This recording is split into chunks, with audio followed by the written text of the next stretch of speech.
오늘 주시는 하나님 말씀 다니엘서 8장 15절에서 19절 말씀입니다. 나 다니엘이 이 환상을 보고 그 뜻을 알고자 하여 할 때에 사람 모양 같은 것이 내 앞에 섰고 내가 들은즉 을레 강 두 언덕 사이에서 사람의 목소리가 있어 외쳐 이르되 가브리엘아 이 환상을 이 사람에게 깨닫게 하라 하더니 그가 내가 선 곳으로 나왔는데 그가 나올 때에 내가 두려워서 얼굴을 땅에 대고 엎드리며 그가 내게 이르되 인자야 깨달아 알라 이 환상은 정한 때 끝에 관한 것이니라. 그가 내게 말할 때에 내가 얼굴을 땅에 대고 엎드리어 깊이 잠들매 그가 나를 어루만져서 일으켜 세우며 이르되 진노하시는 때가 마친 후에 될 일을 내가 내게 알게 하리니 이 환상은 정한 때 끝에 관한 것임이라. 아멘.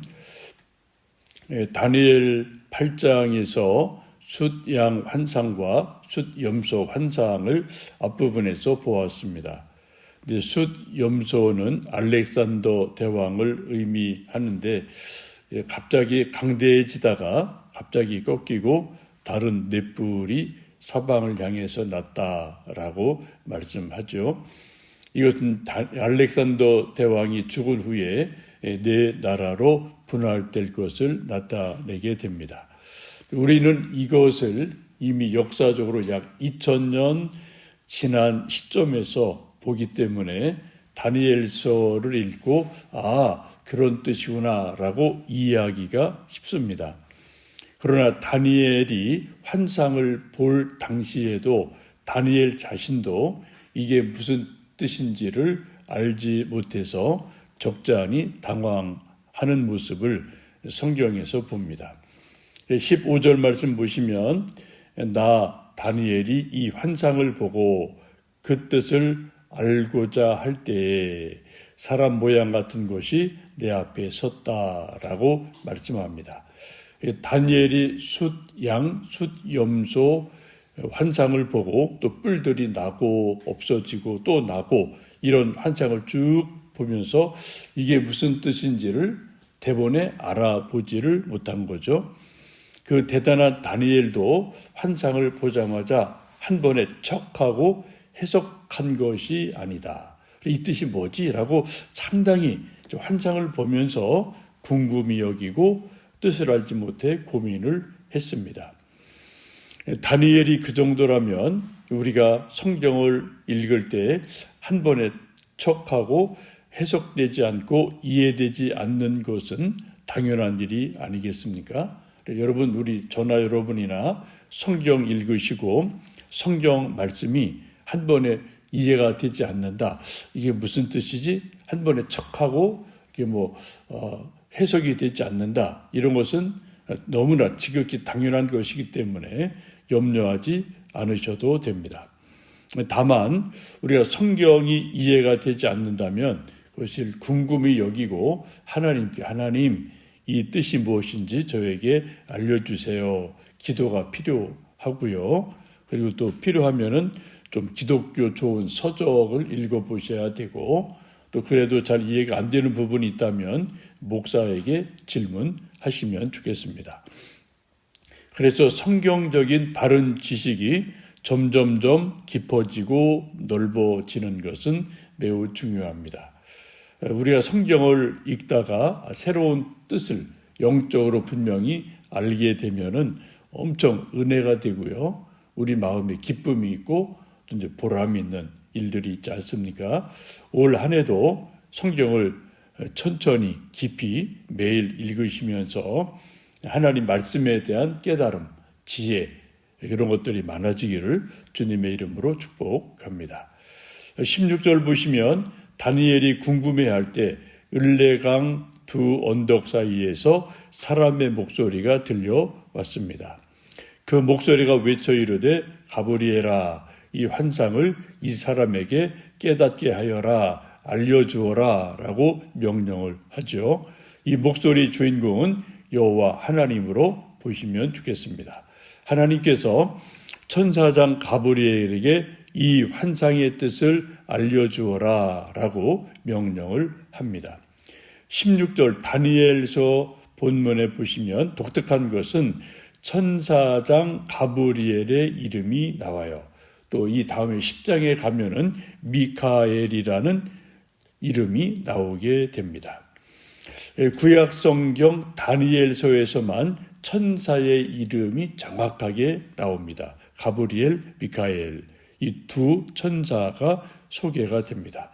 이건 구약 성경에서 유일한 거예요. 이제 창세기에도 천사가 등장을 하고요. 또 여러 성경의 천사의 존재가 소개가 되고 하나님의 일꾼으로 이런저런 일 하는 것 나오고 우리 금요일마다 창세기 보는데 요즘 소돔 고모라에 대해서 말씀 볼 때 두 천사가 소돔에 나타나서 롯에게 하나님의 뜻을 전달하고 또 소돔이 멸망당할 때 롯의 가족의 두 손을 이끌고 밤에 뛰쳐나왔다. 이게 다 천사가 한 일이잖아요.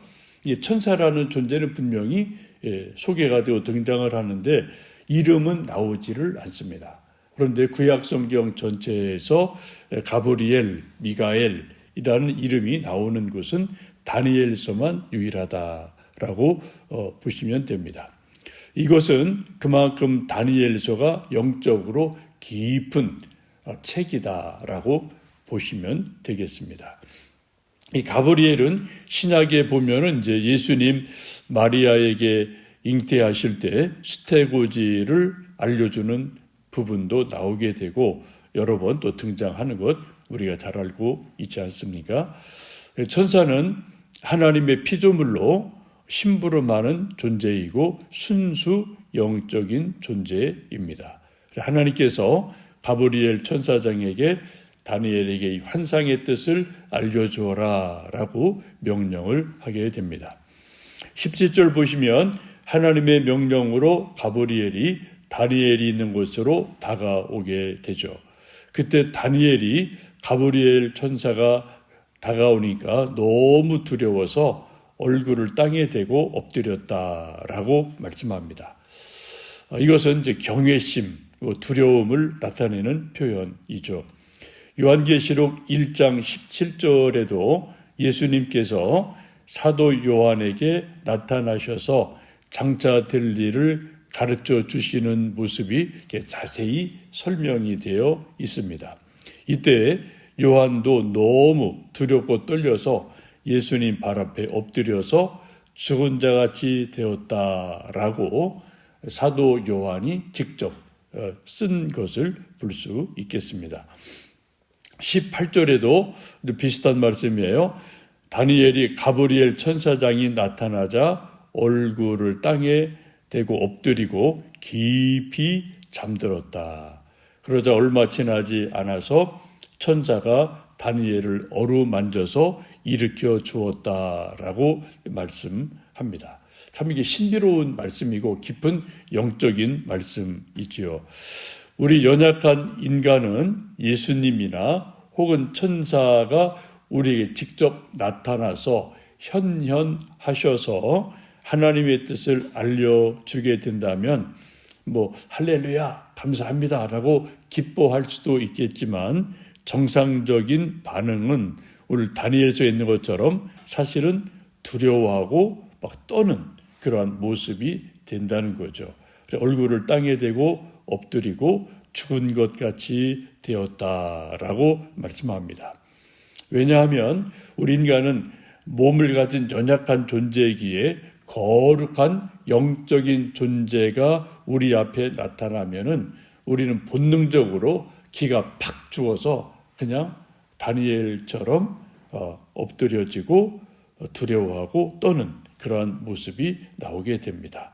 이제 이것은 이제 두려움과 경외심을 나타내는 그러한 모습으로 보면 좋겠습니다.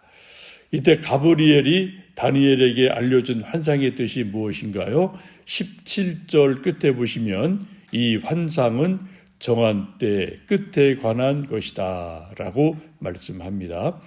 또 19절도 보시면 이 환상은 정한 때 끝에 관한 것이다. 동일한 말씀이 17절, 19절에 반복이 되죠. 곧 이 다니엘이 본 환상은 하나님이 정하신 때가 있는데 그 정한 끝에가 말세에 종말에 대한 환상이다라고 분명히 가브리엘을 통해서 알려주시게 됩니다. 여기서 우리가 한 가지 궁금히 생각하는 것은 이제 그 다음 내일 보실 말씀 보시면 가브리엘이 또 뿔 가진 짐승들에 대해서 하나둘 자세히 설명을 해주셔요. 수대왕은 메데 페르시아 왕이다. 숫염소는 헬라 왕이다라고 해석을 쭉 해주시는데 우리가 지금 21세기를 살고 있는 이 시점에서 우리는 과거 역사에서 메데라는 나라가 있었다. 페르시아 제국이 있었다. 또 헬라 제국이 있었다. 이걸 우리는 잘 알고 있어요.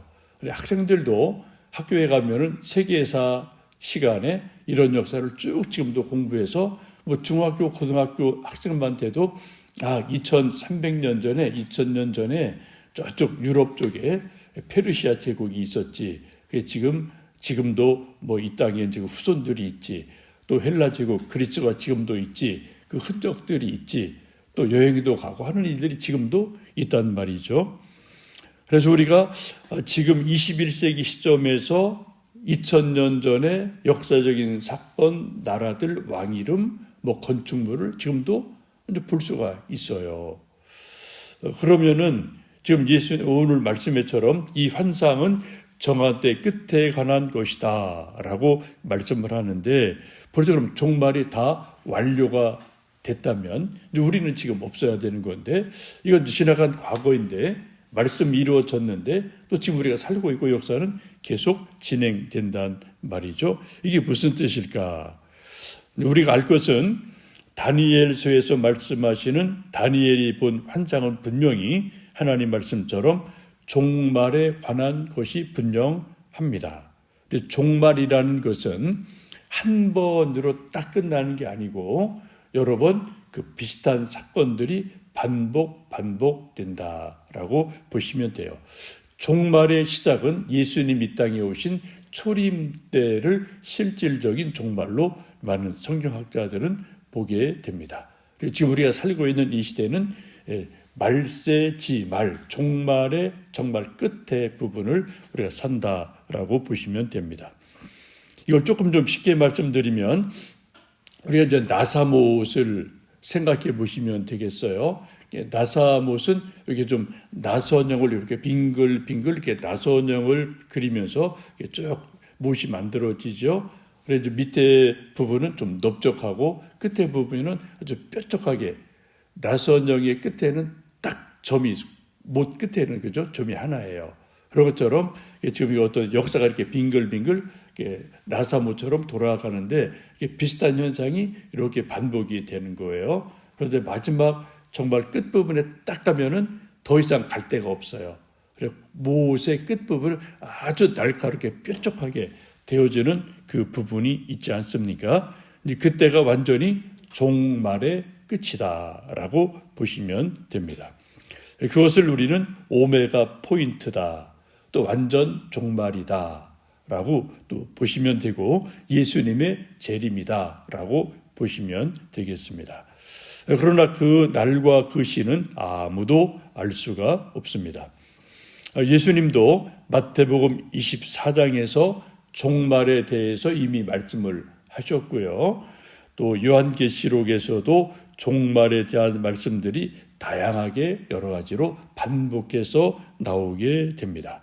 그래서 성경은 분명히 종말, 정말 마지막 끝 이것에 대해서 분명히 말씀을 하시는데 그 날과 그 시를 알 수 있는 사람은 아무도 없다.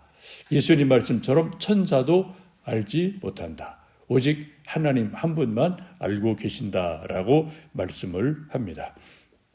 우리 믿는다는 것은 하나님을 믿는다는 것은 정말 성경 말씀처럼 종말이 있다는 것을 분명히 믿는 것이고요.